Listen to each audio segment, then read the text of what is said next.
ओम नारायण नारायण नारायण नारायण। सब मित्रों को राम राम। दोस्तों, पिछले कुछ समय में मैंने काफ़ी सारे कोरियन ड्रामास को के ड्रामास को नेटफ्लिक्स पर देखने का प्रयास किया, पर उनमें से ज़्यादातर मैं एक दो एपिसोड से आगे नहीं देख पाया, या कुछ कुछ को मैंने 4-5 एपिसोड्स तक देख लिया। मैं उनको ख़राब नहीं कहूँगा, पर वो होता है ना कि एकदम से हम कहानी के साथ में बंध जाए या उसको छोड़ने का ही मन ना करे। ऐसा एक्सपीरियंस मुझे किसी ने नहीं दिया। पर 2 दिन पहले मैंने नेटफ्लिक्स पर मास्क गर्ल देखना शुरू किया, और भाई मैं उसको कंप्लीट किए बगैर छोड़ नहीं पाया। हालांकि एक दिन में मैं नहीं देख पाया था पूरा 7 ही एपिसोड से, पर रात को देखना शुरू किया था, इसलिए आधी सीरीज फिर मैंने दूसरे दिन कंप्लीट की। पर उत्सुकता बनी रही, याद रहा कि यार मुझे इस कहानी को कंटिन्यू करना है। नहीं तो कई बार हम कुछ देखना शुरू करते और बाद में याद भी नहीं रहता कि यार कुछ 2-3 एपिसोड्स देख लिए थे, क्योंकि इतना सारा ओटीटी पर आजकल कंटेंट आता है कि कहाँ क्या किसी। इसलिए मैंने ज़्यादातर आजकल ओटीटी पर जो विशेषतः जो वेब सीरीज़ है वो इग्नोर ही कर रहा हूँ, नहीं कर पा रहा रिव्यू। अभी गन्स और गुलाब्स, वो जो कुछ राजन डीके की रिलीज़ हुई नेटफ्लिक्स पर, मैंने देखना शुरू किया 1-2 एपिसोड, पर वो इतना नहीं कंटिन्यू कर पा रहा आगे।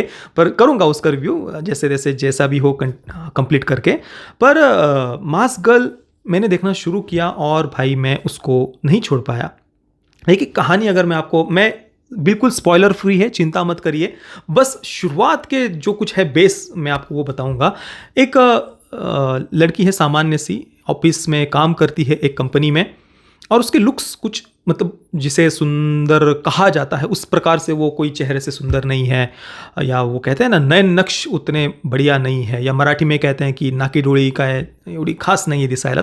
मतलब वैसे वो दिखने में कुछ वैसे बाहर से सुंदर नहीं है। सब उसका मजाक उड़ाते हैं या उस पर कोई ध्यान नहीं देता, उसको कोई महत्व नहीं देता। इस प्रकार का उसका जीवन दिखाया है। पर इसके साथ में ही उसकी एक और पर्सनैलिटी है, एक और जीवन वो जी रही है इसके साथ में। रात को एक क्या कहे, एक सेमीपॉन टाइप वेबसाइट पर जाकर वो मास्क पहनकर वहाँ पर कुछ कामोत्तेजना बढ़ाने वाले एक्ट या डांस करती है, चैट करती है, लोगों के साथ में बातें वगैरह करती है, और वहाँ से फिर उसको उसका कुछ इनकम वहाँ से भी अलग से हो रहा है। अब इसके बाद में उसके जीवन में जो कुछ भी होता है, कुछ ऐसा होता है जिसकी हम कल्पना ही नहीं कर सकते। कोई भी, मैं आपको चैलेंज करता हूं कि आप नहीं सोच सकते कि क्या होगा इस सीरीज में आगे।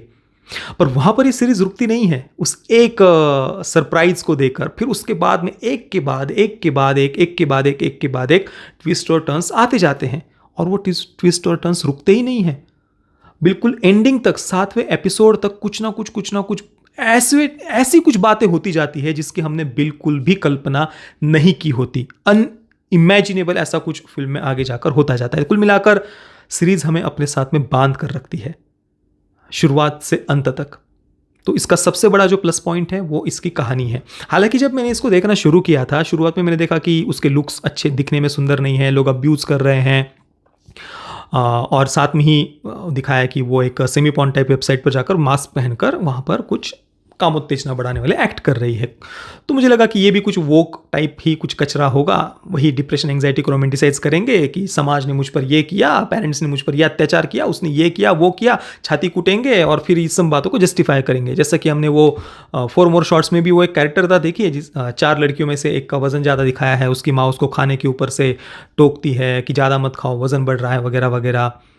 तो वो फ्रस्ट्रेट हो जाती है, फिर सेमीपॉन वेबसाइट पर जाकर वो कपड़े उतारने लगती है वहाँ पर, फिर वहाँ से उसकी जो प्रशंसा मिलती है उससे उसका सेल्फ कॉन्फिडेंस बढ़ता है, और उन बातों को वो जस्टिफाई करती है। For more shorts please. तो मुझे लगा कि ये भी कुछ ऐसा ही वो कचरा होगा, क्योंकि आजकल हम देख रहे हैं कि पिछले कुछ समय से जब से कुछ बाहर के जो प्रोडक्शन हाउस है वो साउथ कोरियन कंटेंट में अपना पैसा फूकने लग गए हैं, तब से वहाँ के जो वोक फिल्म मेकर्स हैं उनको प्रेफर कर रहे हैं, उनसे ही कंटेंट बनवा रहे हैं।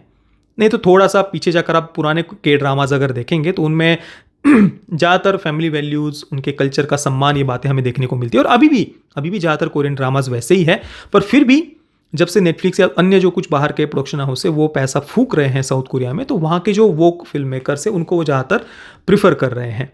तो मुझे लगा कि ये भी कुछ ऐसा ही वोक कचरा आगे जाकर होगा। पर भाई आगे जाकर जो कुछ भी होता है, ये वो ज़बरदस्ती का रोना धोना, डिप्रेशन एंजाइटी, उसको रोमांटिसाइज करना, छाती कूटना, वो इसका सब्जेक्ट है ही नहीं।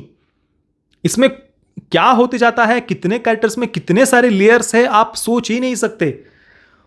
और कहीं पर भी वो ज़बरदस्ती का लेक्चर देना, उपदेश देना, वहाँ उस जगह पर ये सीरीज़ रुकती नहीं है। यहाँ पर जो फिल्म मेकर है उसने कहानी पर, कैरेक्टर्स पर मेहनत की है। उस कहानी में कई सारे ट्विस्ट और टर्न्स डालकर दर्शकों को अपने साथ में बांध कर रखने पर डायरेक्टर का फोकस था, उपदेश देने पर नहीं था कोई ज़बरदस्ती का।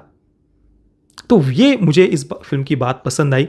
हालांकि आगे जाकर अब मैं कहूँगा, बताऊँगा नहीं वो कौन कैरेक्टर्स है, पर 2 स्कूल की लड़कियाँ दिखाई है। उसमें से एक लड़की को उसकी एक जो फ्रेंड है उसको थोड़ा सा यहाँ पर गाल पर किस करते हुए दिखाया है या थोड़ा हग करते हुए दिखाया है। अब वो उसमें कुछ सेक्सुअल रेफरेंसेस नहीं थे वहाँ पर, क्योंकि दोनों को नाबालिग दिखाया है, काफ़ी अच्छे मित्र उनको दिखाया है। अब वो केवल मित्रता के भाव से हो, मतलब वैसा ही वो दिखाना चाहते थे या और कुछ कहना था उनको, पता नहीं, और कुछ कहती भी नहीं, कुछ ऐसा ज़्यादा वो दिखाते भी नहीं आगे जाकर। पर उन बातों को इग्नोर भी किया जा सकता था, क्योंकि 2 मित्र हैं, चाहे वो लड़के हो या लड़कियां हो, उसमें ज़बरदस्ती ये बातें डालना कोई मतलब नहीं है उन बातों का। ये जो हम देखते हैं सेक्सुअल लिबरेशन का जो कुछ भी एजेंडा है, उस जोन में ये फिल्म सीरीज़ जाती तो नहीं है, पर जो कुछ भी वो दिखाया, वो जो एक एंगल उन्होंने दिया है एक कैरेक्टर को, वो भी नहीं देते तो ज़्यादा बेटर होता। पर कुल मिलाकर आप सोच नहीं सकते कि सीरीज़ आपको कहाँ लेकर के जाएगी, क्या दिखाएगी।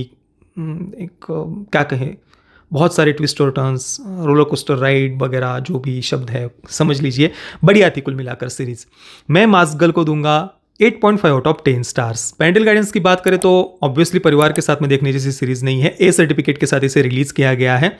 किसी फीमेल कैरेक्टर को फ्रंटल न्यूडिटी वगैरह नहीं है, बैक साइड से न्यूड दिखाया है, बस इतना है। और बाकी गाली गलौच, वायलेंस वगैरह वो सब कुछ तो सीरीज़ में है ही। ए सर्टिफिकेट के साथ रिलीज़ हुई है। बाकी आपने अगर इस सीरीज़ को देखा है तो आपका अनुभव कैसा रहा, मुझे आप नीचे कमेंट में अवश्य बताना। ये वीडियो देखने के लिए आप सभी मित्रों का बहुत बहुत धन्यवाद।